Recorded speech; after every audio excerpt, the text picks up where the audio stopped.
Let's write cinema story.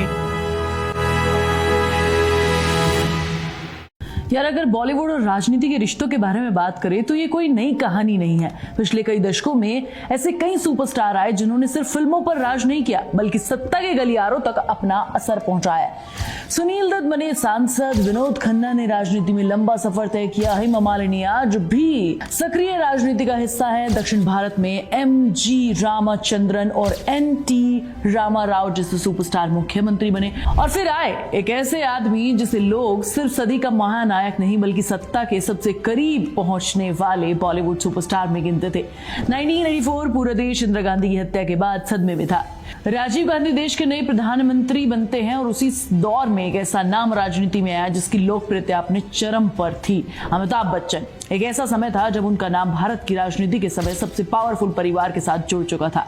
Rajiv Gandhi उनके सबसे करीबी दोस्तों में से एक थे। 1984 में अमिताभ बच्चन चुनाव लड़ते हैं, इलाहाबाद से लोकसभा चुनाव जीतते हैं और इतनी बड़ी जीत हासिल करते हैं कि लोग उसे भारतीय राजनीति की सबसे ऐतिहासिक विक्ट्रीज में से गिनते हैं। उस समय अमिताभ बच्चन सिर्फ सुपरस्टार नहीं थे, वो एक पॉलिटिकल फोर्स बन चुके थे। लेकिन राजनीति ने अमिताभ बच्चन को जितना दिया उससे कहीं ज्यादा उनसे छीन लिया।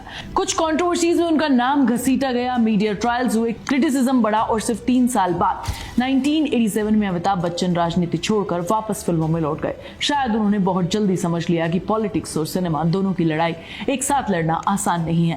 लेकिन शाहरुख खान की कहानी यहाँ से बिल्कुल अलग हो जाती है, क्योंकि शाहरुख खान ने अपने पूरे करियर में एक चीज बहुत केयरफुली अवॉइड की है और वो है राजनीति। 90s में जब शाहरुख सुपरस्टार बन रहे थे तब भी उन्होंने खुद को किसी आइडियोलॉजी, किसी पार्टी या किसी पॉलिटिकल कैंप के साथ उपमन्यु नहीं जोड़ा। 2000 में जब उनकी पॉपुलैरिटी इंटरनेशनल लेवल पर पहुंच रही थी तब भी उन्होंने खुद को एक एक्टर, बिजनेसमैन और एंटरटेनमेंट के रूप में ही पेश किया और शायद यही वजह उनकी सबसे बड़ी ताकत बनती रही, क्योंकि शाहरुख खान को सिर्फ दिल्ली, मुंबई या इंडिया का सुपरस्टार नहीं बनना था, उन्हें दुनिया का सुपरस्टार बनना था। और ग्लोबल सुपरस्टार बनने के लिए इन सारी चीजों से शायद उन्होंने दूर रहना सही समझा। यही वजह है कि शाहरुख खान ने हमेशा अपनी इमेज को पॉलिटिक्स से ऊपर रखा है। लेकिन इसका मतलब ये नहीं कि उनके पास इन्फ्लुएंस नहीं है। असल में इन्फ्लुएंस और पॉलिटिकल पावर में फर्क होता है। पॉलिटिकल पावर चुनाव जिताती है, इन्फ्लुएंस लोगों को दिल जीतना सिखाता है। और शाहरुख खान के पास इन्फ्लुएंस की कोई कमी नहीं है। सोचो, जिस आदमी के बर्थडे पर बुर्ज खलीफा उनका नाम रोशन करता है, जिसकी फिल्में जर्मनी, इजिप्ट, इंडोनेशिया, अमेरिका तक सेलिब्रेट होती हैं, जिसे कतर से लेकर दुबई तक अवार्ड से सम्मानित किया जाता है, जिसके एक ट्वीट पर करोड़ों लोग रिएक्ट करते हैं, क्या सच में उसे किसी पॉलिटिकल पार्टी की जरूरत है? और यही चीज उन्हें अमिताभ बच्चन से अलग बनाती है, क्योंकि अमिताभ बच्चन एक समय सत्ता के करीब गए थे, लेकिन शाहरुख खान हमेशा पावर के आसपास रहकर भी उससे दूरी बनाकर चलते हैं। और ये कोई एक्सीडेंट नहीं है, ये एक स्ट्रैटेजी है, एक ऐसी स्ट्रैटेजी जिसे SR के पिछले 30 साल से फॉलो कर रहे हैं। दरअसल शाहरुख खान ने बहुत पहले समझ लिया था कि पॉलिटिशियन बनने की उम्र खत्म हो सकती है, लेकिन एक सिंबल बनने की उम्र कभी खत्म नहीं होती। इसलिए उन्होंने कभी भी अपने फैन बेस को आइडियोलॉजी में डिवाइड नहीं होने दिया, कभी किसी एक कैंप का चेहरा बनने की कोशिश नहीं की, कभी किसी कंट्रोवर्सी में खुलकर कूदने की जल्दबाजी नहीं दिखाई, क्योंकि उन्हें पता था कि एक सुपरस्टार की सबसे बड़ी ताकत उसका यूनिवर्सल एक्सेप्टेंस होता है और अगर वो टूट गया तो फिर स्टारडम भी टूटने लगता है। लेकिन इसका दूसरा पहलू भी है, क्योंकि पिछले कुछ सालों में दुनिया बदल चुकी है। हॉलीवुड से लेकर साउथ सिनेमा तक सेलिब्रिटीज की पॉलिटिकल इन्फ्लुएंस पहले से कहीं ज्यादा बढ़ चुके हैं। इंडिया में भी एक्टर सिर्फ एक्टर नहीं रहे, कुछ लोग पॉलिटिक्स में आ चुके हैं, कुछ ओपनली ओपिनियंस देते हैं, कुछ अपनी आइडियोलॉजी के साथ खड़े दिखाई देते हैं। ऐसे में सवाल उठता है कि कभी शाहरुख खान भी वही रास्ता चुन सकते हैं? क्या कभी वो अमिताभ बच्चन की तरह चुनाव लड़ेंगे? क्या कभी वो किसी पार्टी का चेहरा बनेंगे?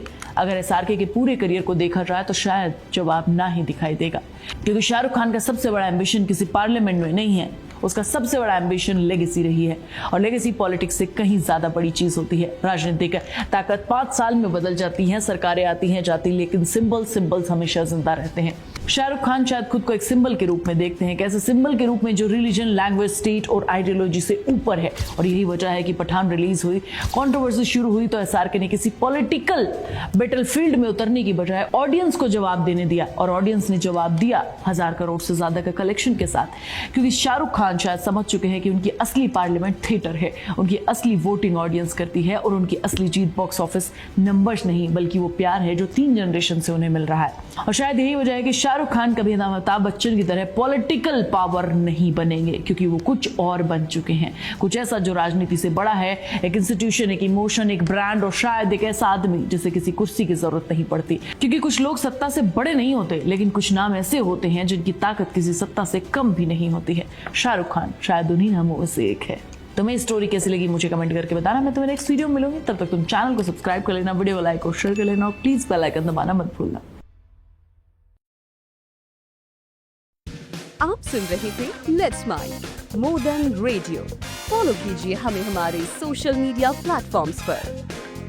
Marketing strategies, corporate stories, brand building ideas, marketing case studies और इनोवेशन एक अलग पर्सपेक्टिव से, जो आपने कभी नहीं सुना होगा।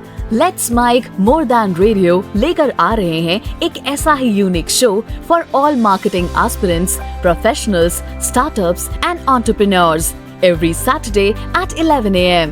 The Marketing Show with Dr. Shekhar Trivedi, streaming exclusively on Let's Mic app and YouTube channel. इसे रेडियो पे सुनने के लिए डाउनलोड करें Let's Mic app और विजिट www.letsmic.com। Let's Mic अब खबरें रेडियो ऐप पे। ये है मोर देन रेडियो।